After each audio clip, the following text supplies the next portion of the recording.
Hello and welcome. My name is Amber, and this is everything I read for the adventure of Aledia.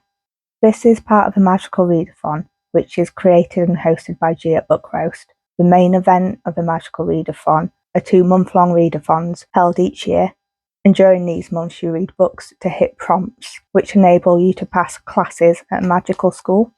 There is also another component to this readathon, and that is the adventure at Aledia, and each month you read one book which corresponds to moving one place on the map.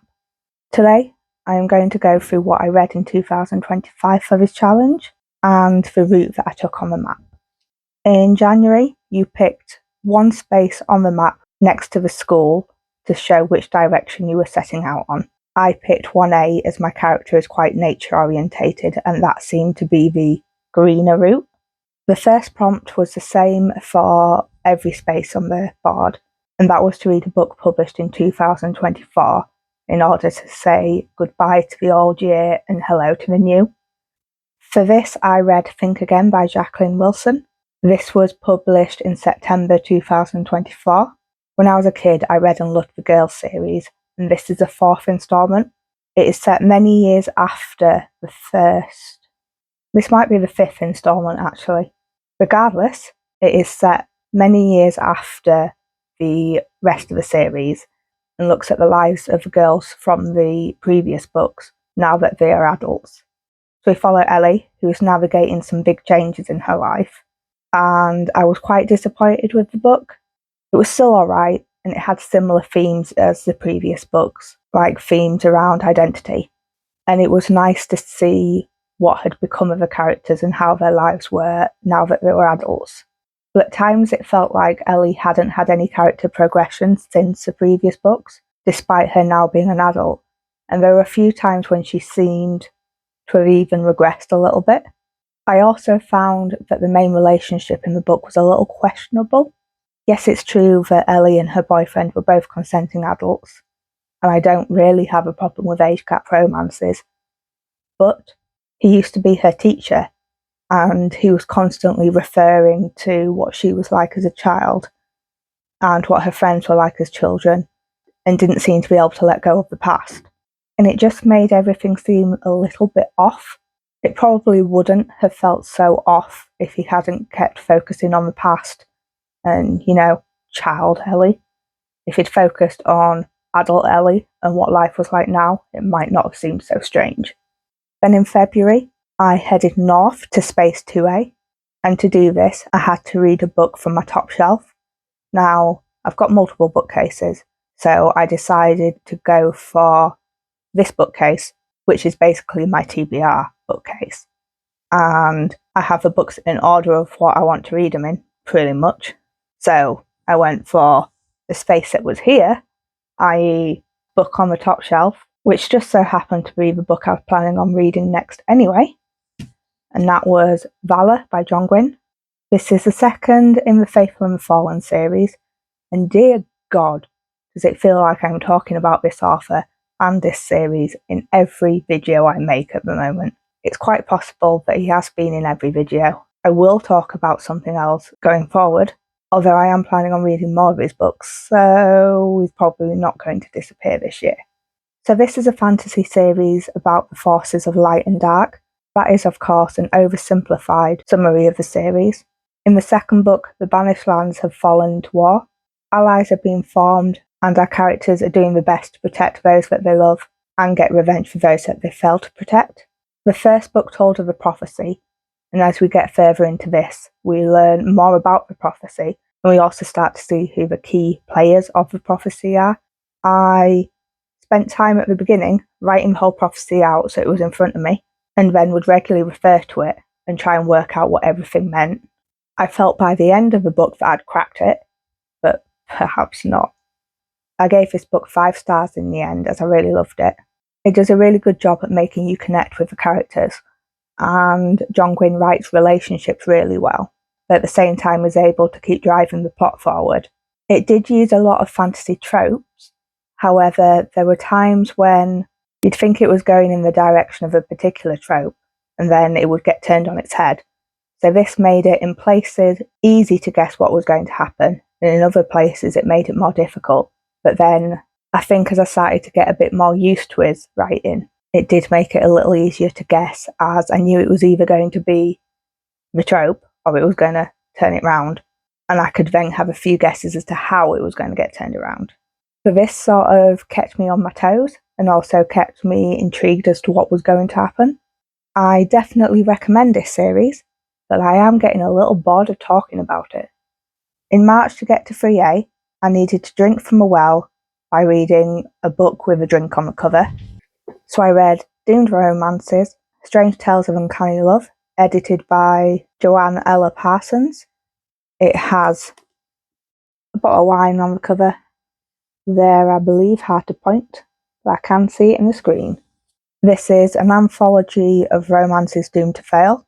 I rated the stories between 3 and 5 stars, although I think overall I tended to rate the stories higher and it ended up being 4 stars. The stories that I rated 5 stars were Camilla by J. Sheridan Le Fanu. I had read that one before. It is about Laura, who becomes pursued by the vampire Camilla.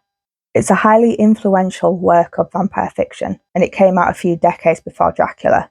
It's also considered to be very gay, and one of the first works of Gothic fiction to portray female empowerment. I especially liked the writing style of it. I found it very entrancing, much like a vampire itself, although without the danger of death. Then I also liked The Little Woman in Black by Mary Elizabeth Braddon. This is about a stage actress who gets engaged, and then a woman in black starts to follow her around.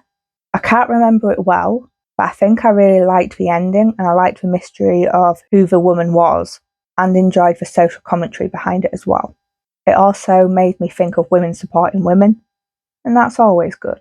I guess depending on what they're supporting them with. Then there was Could You Wear My Eyes by Kalamia Salam. This is about a man who has his wife's eyes transplanted into him after her death. He did have her consent to do this. It's narrated from her point of view and looks at how his worldview started to change because he was now seeing the world through her eyes. It was interesting as it showed how people could view the same situation differently, and also looks at how our experiences change how we perceive things as well. I actually checked to see whether the author was male or female, because I felt that he did a good job at capturing the female experience. Then there was I'll Be Your Mirror by Tracy Fahey. This was about someone who's working in a museum who feels a particular connection to one of the pieces, which is the anatomical Venus. This is a female wax model made to help people with learning about anatomy. It has anatomical parts that can be removed, but it is also made to look extremely beautiful, as well as looking lifelike, and many find it unsettling. I found the writing quite unsettling, but in a way that fascinated me, which is probably how some people view the anatomical Venus.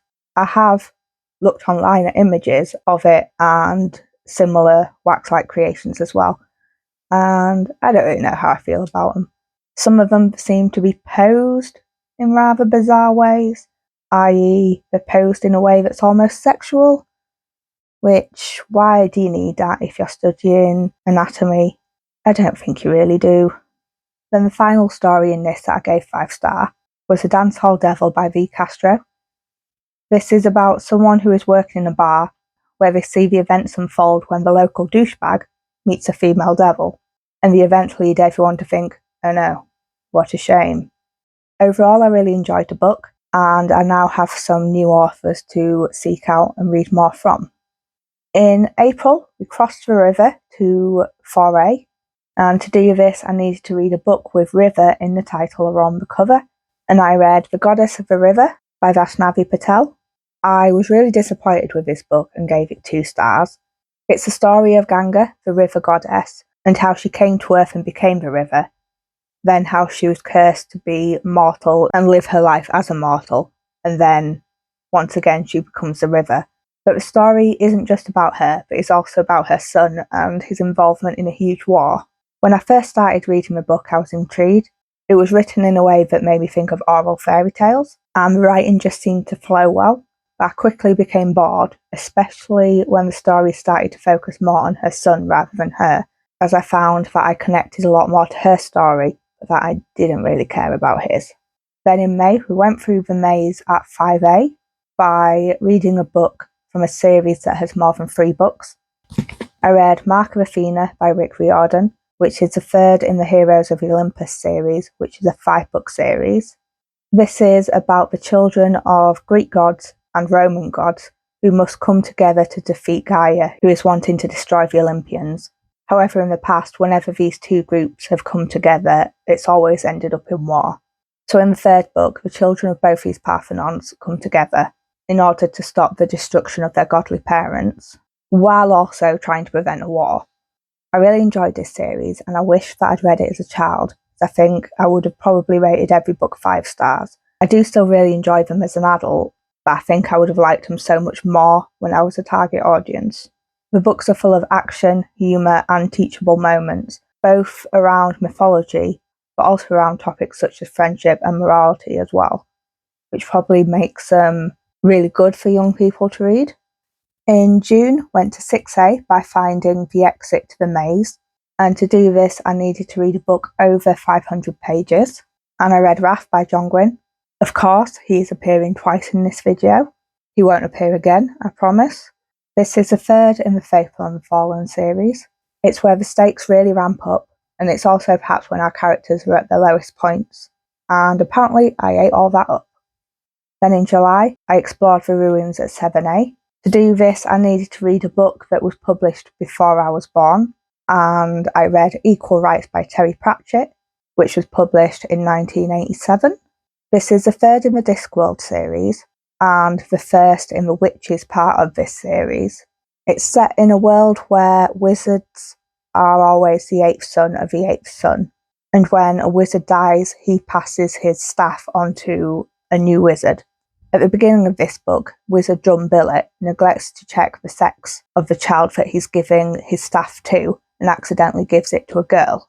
Now, as far as everyone knows, girls cannot be wizards, but as the story goes on, you start to see that perhaps that is not the case and that perhaps that is just a social thing rather than a biological thing. This was an entertaining read, and I enjoyed how Terry Pratchett explored gender roles, but I still don't know what the fuss is about. So the Discworld series is very popular, and I know that reading them in the order they were released or the order that the books go in is not actually the best way to read them for new readers. And this is because his writing improves and he really gets into the flow of things as the books move on, and that it is better to start with one of the later books than the first one. However, I started with the first one, and that is the order that I intend to continue with. I'm just waiting for him to pick up. I did still enjoy Equal Rites, but it was still a 3-star. So let me know when they're supposed to get good. I mean, I could just look it up, or you could just tell me. August, find a relic at 8A.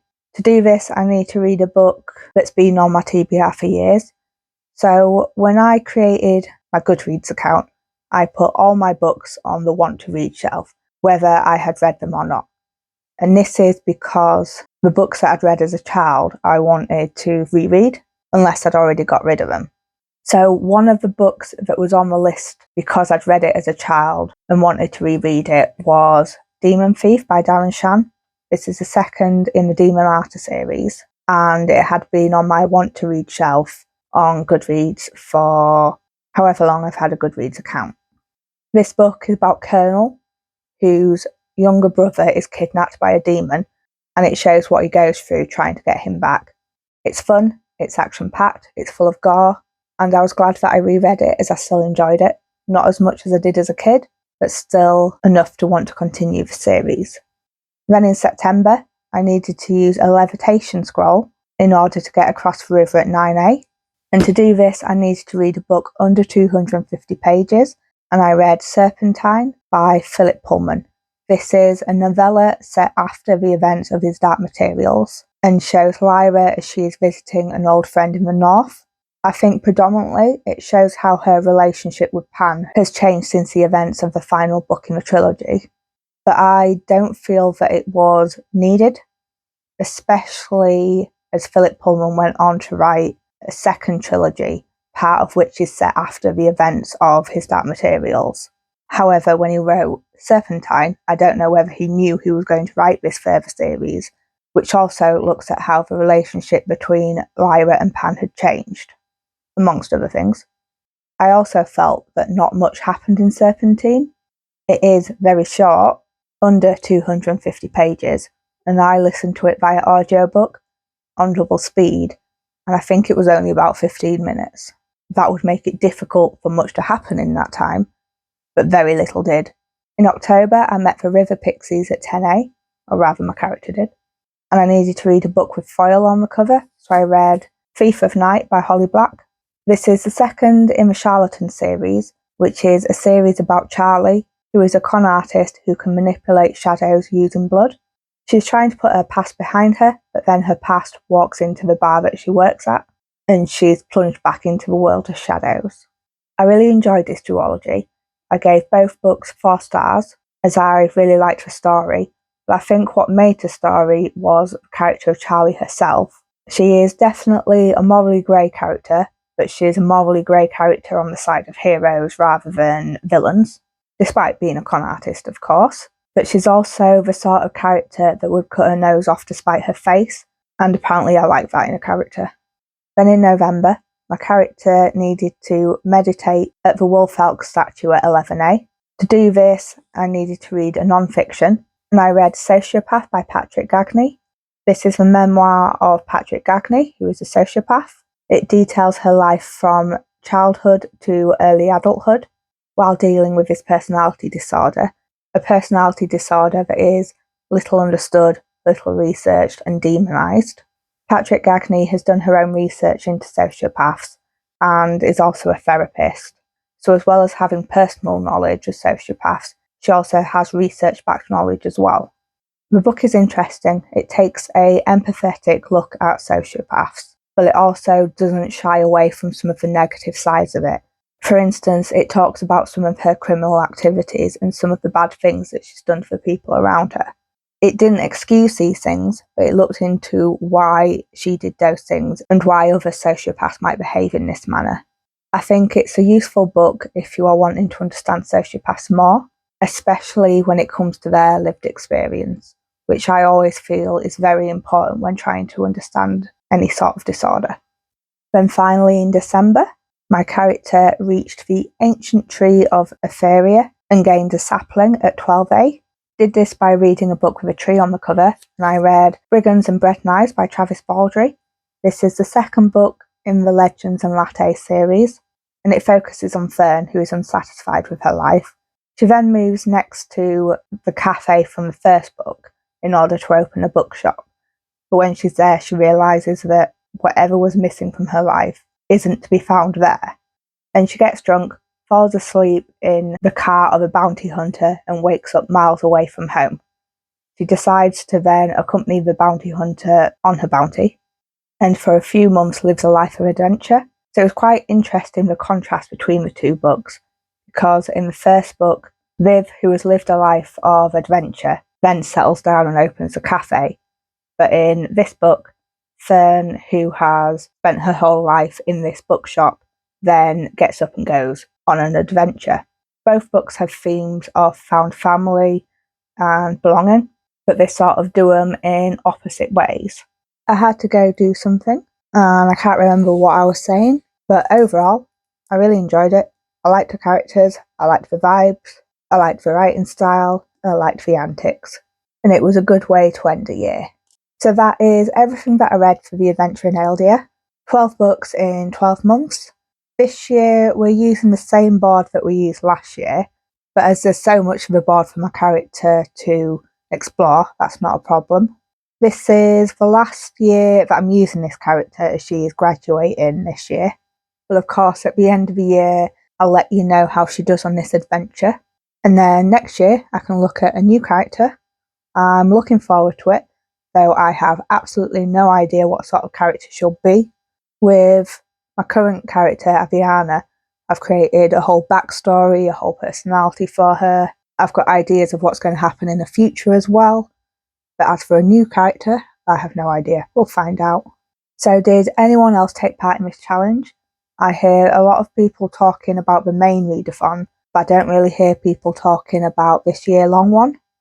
So let me know in the comments, and as always, like this video if you like it, subscribe if you want to see more, and I will catch you in the next one.